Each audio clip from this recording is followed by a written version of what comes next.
महाराष्ट्र के राजस्व मंत्री चंद्रशेखर बावनकुले ने उद्धव ठाकरे का नाम लेकर सीधे रोहित पवार पर निशाना साधा। महाराष्ट्र वसूली और वोट बैंक की राजनीति को लेकर उन्होंने रोहित पवार को खुली चुनौती दे दी है। बावनकुले उद्धव ठाकरे की तत्कालीन सरकार को लेकर न केवल शिवसेना यूबीटी को घेरा, बल्कि उन्होंने रोहित पवार को भी लपेटे में ले लिया। आइए जानते हैं पूरा मामला।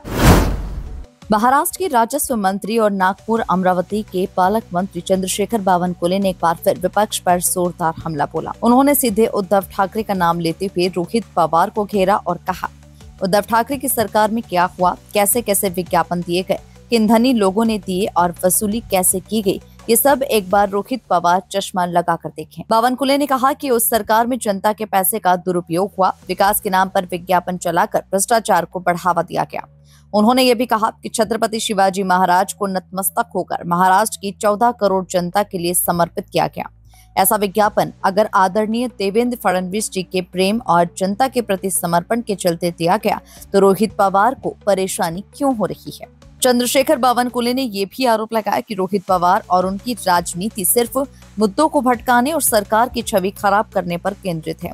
उन्होंने कहा कि जनता सब समझती है और समय आने पर जवाब देगी। चंद्रशेखर बावनकुले ने क्या कुछ कहा, आप भी ये वीडियो देखें। वही अब राजनीति का ये नया हमला किस दिशा में जाएगा, ये देखना काफी दिलचस्प होगा।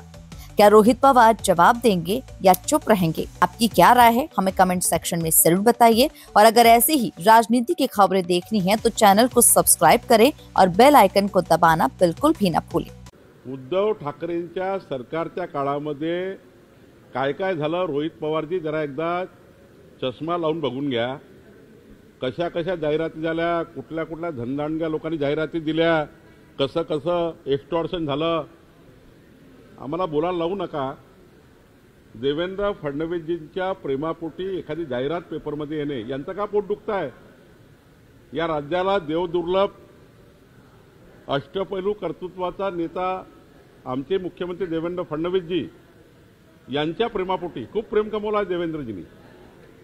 आमचे एकनाथजी अजित पवार सोबत देवेंद्रजींनी खूप प्रेम कमवलं आणि इतकं प्रेम कमवलं आहे देवेंद्र फडणवीसजींनी की 51% मतं 3,17,00,000 मतं देवेंद्र फडणवीस सरकारला हे मिळालेले आहेत। मग प्रेमापोटी एखादी जाहिरात दिली, यांच्या पोटात का गोळा आला?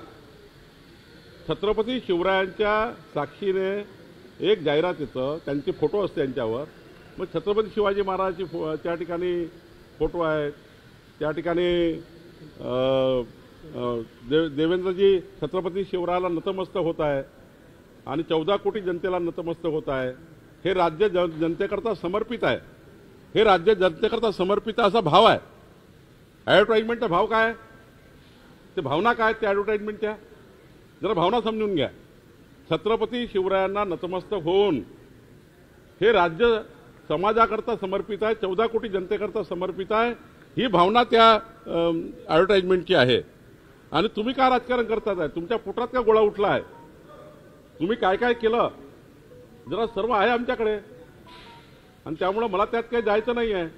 पण माननीय मुख्यमंत्री देवेंद्र फडणवीसजी यांच्या प्रेमाबद्दल एखादी जाहिरात येतं, त्यावर एवढं पोटसूट उडतं, मला वाटतं हे चुकीचं आहे। एक नाही 1000 जाहिराती येतील, देवेंद्र फडणवीसजींनी एवढं कमवलं आहे आणि त्यामुळे राज्याकरता देवेंद्र फडणवीसजी एक कर्तृत्ववान नेतृत्व आहे आणि त्यामुळे मला असं वाटतं की या जाहिराती अनेक लोकांनी दिल्या तरी आणि काय गरज आहे? मला वाटतं की नाही नाव टाकलं तर काय, एखाद्या व्यक्तीला वाटतं, एखाद्या व्यक्तीला असं वाटतं माझं प्रेम आहे पण मला दर्शवायचं नाहीये। म्हणजे देवेंद्रजीवर एखादं प्रेम असेल कुणाचं आणि त्यांनी 14 कोटी जनतेकरता हे राज्य पुढे नेलं आहे। महाराष्ट्र हा विकसित महाराष्ट्र होतो आहे, महाराष्ट्रामध्ये प्रचंड मुंबईपासून नागपूरपर्यंत विकास होतो आहे। अशा प्रेमापोटी काही लोक असे असतात की त्या ठिकाणी नाही देत आपलं नाव, त्याला काय फरक पडतं? पण त्या ॲडव्हर्टाइजमेंटची भावना काही वेगळी आहे का? त्यामुळं भावनेचा आदर केला पाहिजे। छत्रपती शिवाजी महाराजांच्या त्या ठिकाणी मुद्रिकेला नतमस्तक होऊन ही भावना त्या ठिकाणी व्यक्त झाली आहे ॲडव्हर्टाइजमध्ये। त्यामुळे मला असं वाटतं की याच्यामध्ये काही विरोधकांनी आरोप करण्याचा काही तथ्य नाही।